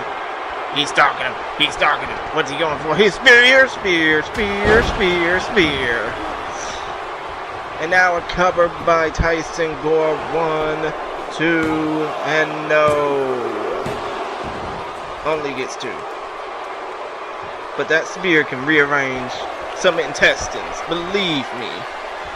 And now, Tyson Gore, oh, what? He was trying to go for something, instead gets bulldogged. And now, Biff Andreas, spine on the pine. A little bit of a slow pop-up, but still spine on the pine. Oh, and a knee for good measure. And now, what Biff Andreas could be setting up for here? Oh, monkey flip, a slow rolling one, but still a monkey flip nonetheless. And now, Biff Andreas is trying to set up Tyson Gore for something. What could he be going for here? He's stalking him. He's looking at him. He's looking at him. Uh-oh. Dragon screw leg whip. Got him down in the middle of the ring, does Biff Andreas to Tyson Gore, but that only lasted so-so. And now, I mean, these two are just fighting for position, and these two are fighting for momentum right now. And now, Tyson Gore. Now, Biff Andreas. I mean, these two are just fighting for momentum. I don't know who think the crowd is on their side right now. And now, Tyson Gore taking Biff Andreas back up, putting him in the corner, knocking him off his feet. I mean, now he's got his inner warrior mode going on, and uh-oh, power slam cometh. He's lifting him up, he's taking his time, power slam by Tyson Gore. I mean, my goodness, all that strength, all that power, the 300 pounds, near 300 pounds, just crashing down on the mat to Biff Andreas, who weighs about 230. Uh-oh, STO applied by Biff Andreas, and I think the end might be nigh. Now, oh, DDT by Biff Andreas. And again, this match is so... Uh-oh, what is Biff Andreas doing? He's going up to the high rent district. Elbow drop by Biff Andreas. He's going back up to the top rope. What can he be going for here? What is he setting up for? Another elbow drop, and this time it failed. And obviously, that's a front chop block by Tyson Gore. Again, 15 in the NFL, even more in the Giants or Jets game, none here. Back body drop and a neck breaker from the snapmare position. Neck breaker by Tyson Gore. And now Tyson Gore is taking advantage, but no, Biff Andreas said, not so fast, pal. Spine on the pine by Tyson Gore. Now he gets the cover. 1, 2, no. Almost doesn't count, like an old R&B song once said. And now Tyson Gore is looking Biff Andreas up. What could Tyson Gore be setting up for? Tyson Gore trying to go for the most overused move in wrestling, the super duper duper duper duper plex. But Tyson Gore is taking advantage though. And now Tyson Gore just threw Biff Andreas to the outside, and he's following him to the outside, and this could get ugly. I mean, this could get fugly in this case. Now he just tossed him like a sack of bricks. Well, a sack of potatoes, but really a sack of bricks in this case. Uh-oh, what can he be going for here? Power bomb right in front of the fans. No, no. Biff Andreas counters, and Biff Andreas with a spear. I think this might seal the deal, but then again, the referee is counting, and if they don't get back in the ring by 10, this might be a double count out, and Biff Andreas gets an easy way out to retaining his title. I mean, to think, with all this craziness that these two had, diving elbow drop onto your dome. As Tyson Gore gets, Uranage backbreaker, and another Uranage backbreaker, and another Uranage backbreaker. That's 3 straight Uranage backbreakers. I wonder if I know something like that. Cover 1, cover 2, cover no. I mean, Biff Andreas is trying to go for the punt. Oh, snapmare neck breaker by Biff Andreas. Off of those 3 straight Uranage backbreakers. And now, Biff Andreas, bear hug applied. Bear hug applied by Biff Andreas, and he's trying to choke the life out of Tyson Gore like a big old grizzly bear. Trying to choke all those 297 pounds down, but no, Tyson Gore ain't having it. With a Mongolian chop for good measure. Now Tyson Gore, elbow to the back of the head. Tyson Gore now trying to reapply himself in this match. Power slam cometh. Power slam sent by Tyson Gore. Now Tyson Gore is back on the offensive now. Tyson Gore with a suplex about ready. Biff Andreas counters with a knee. And now Biff Andreas has Tyson Gore up on the ropes. Now he throws him out. What could he be going for here? He's so close to the steel steps and barricade. Sliding drop kick to the outside. And the mind games in this match are officially over. These two men are just taking it to every which extreme they can without, pissing off the ref. As Tyson Gore got kicked off the adjacent announce table, and now he's taking the stuff off the other announce table, the one that nobody cares about.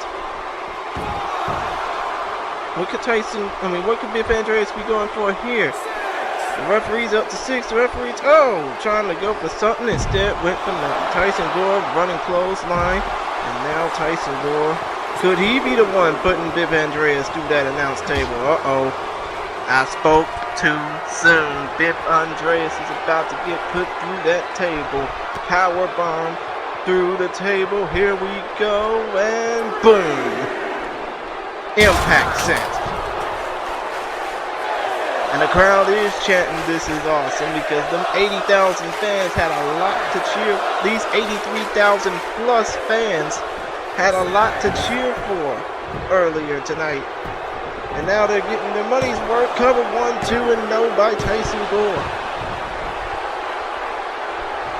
I mean, to think, these fans are probably long-suffering Jets and Giants fans. You would think they would have anything to cheer for.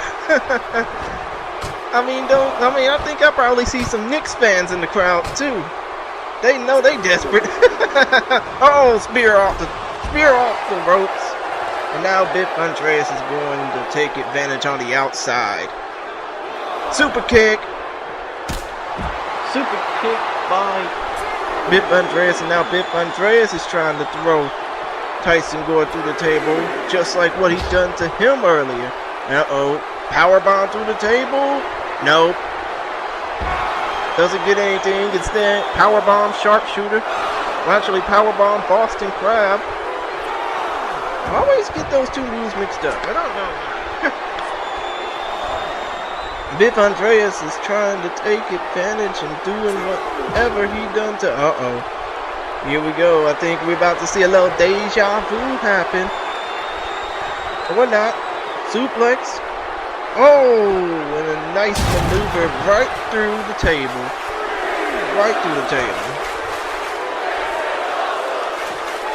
And it seems like now, all Biff Andreas has to do is finish him off with a cover. 1, 2, no.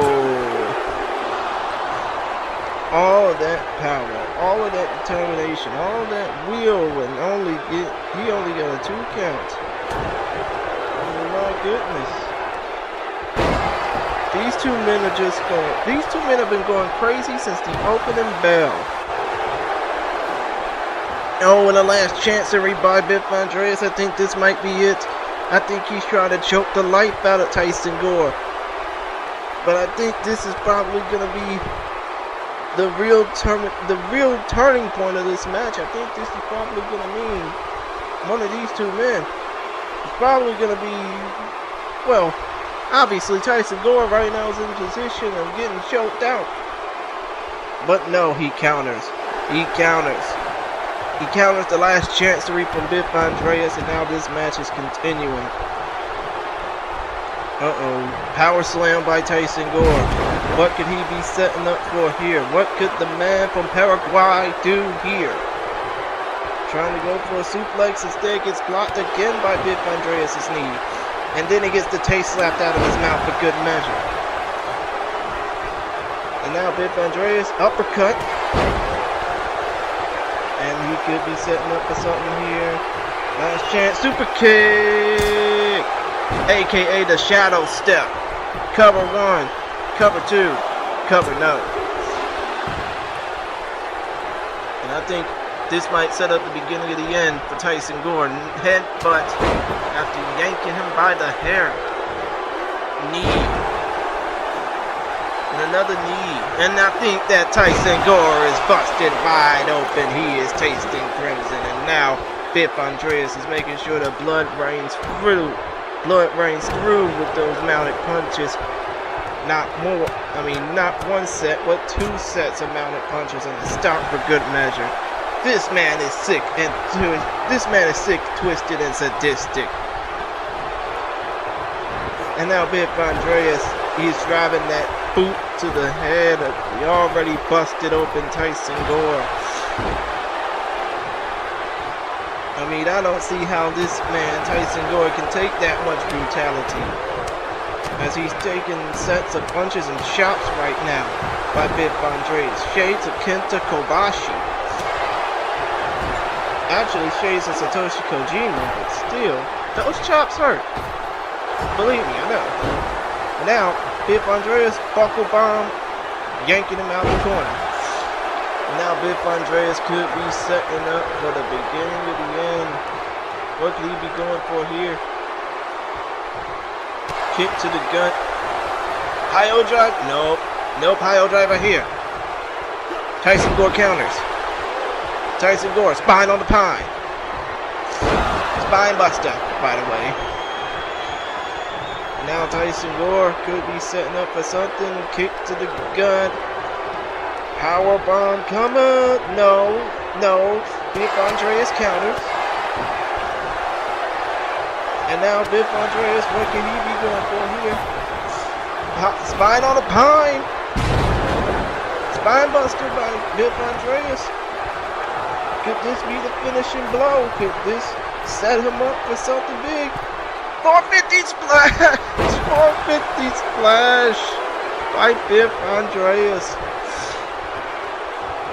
Cover 1, cover 2, cover no, 2 and 99%.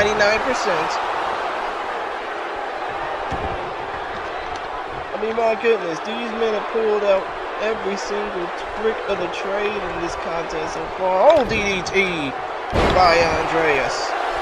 These two men have pulled out every single trick in the trade. And I think all it's going to take is one big move to see who goes home with that Empire Wrestling World title. And what is Tyson Gore going for here now? What is Tyson Gore going for here? So fight you Machida. Actually, no. It's a diving European uppercut through the middle ropes. Still, felt like a tope suicida. It's Tyson Gore now. Gets up to the high. What is he doing here? Uh-oh. He's trying to set up for something. What could he be going for here? Oh, no! He just yanked him down from the top rope. Now he's got his inner warrior spirit on. Running clothesline. Running clothesline, running elbow. Oh, and another running clothesline by Tyson Gore. And I think this could be the beginning of the end of Biff Andreas' Empire Wrestling World title reign. Spear. But no, DDT countering by Biff Andreas. Biff Andreas throws him into the corner. Biff Andreas picks him up. Inverted super kick I mean, my goodness, I'm just speechless right now. Shadow step. Nope. Shadow step too fast. Spine buster by Tyson Gore. What the hell is going on here? I mean, these two men have just had a nice, fun match. We don't need to see the crowd getting involved. Powerbomb by Tyson Gore, and I think this might set him up. Biff Andreas counters. Biff Andreas. 1 Uranagi backbreaker, 2 Uranagi backbreakers, 3 Uranagi backbreakers. And I think this could do it. Biff Andreas setting him up for something. Wave of the future, wrist crush, Benjamin Buster. I think that's it. I forgot to mention it earlier, but no, it didn't get even close to it. More like a 2 count. As Biff is now arguing with the referee. Now's not the time to argue with the referee, Biff Andreas. Now is the time to retain your title. And now, Biff Andreas. Hopefully he's not doing anything stupid.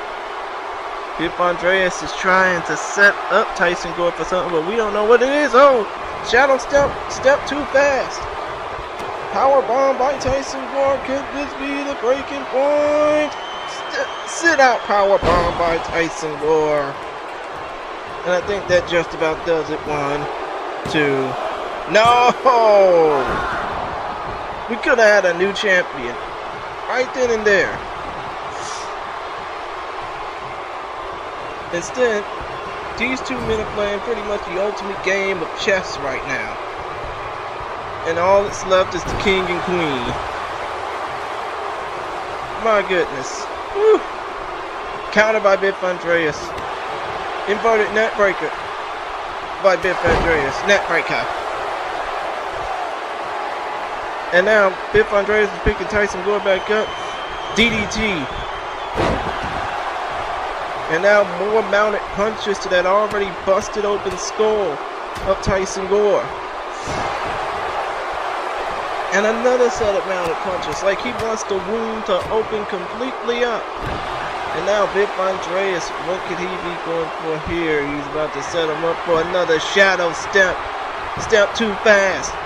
And now Tyson Gore takes advantage. Tyson Gore is taking control of this match with another set of running clotheslines. And now another spine on the pine. Could this be it? Tyson Gore picks him back up, throws him into the corner. What could he be going for? He's trying. What's he going for here? What is he going for here? Don't tell me he's not about to do anything stupid. Avalanche style power bomb! And I think that just about does it. Cover 1, cover 2. And for the first time in over a year, we got a new Empire Wrestling World Heavyweight Champion. And his name is Tyson Gore. After all the trials and tribulations and the craziness of this match, I mean, my goodness, I just can't believe it's over. But after all is said and done, we got a new Empire Wrestling World Heavyweight Champion. And I'm pretty sure Biff's going to want a rematch, but it's going to be a hard road to get to that. Because Tyson's going to want to bask in his championship glory first. But still, folks, that just about does it for me for now. If you like what you heard, follow me on Twitter. Check out Empire Wrestling on Facebook. And all I got to say is, wow. We got a new Empire Wrestling World Champion, and this night, Empire Wrestling Strikes Back's been pretty much hellacious, but it's been worth it. For Brian Henniger, for the entire cast of characters of Empire Wrestling, I'm the Chill Meister, Chris Gary, saying peace, my people. One love, world. Until we see you the next time, I am out. Later.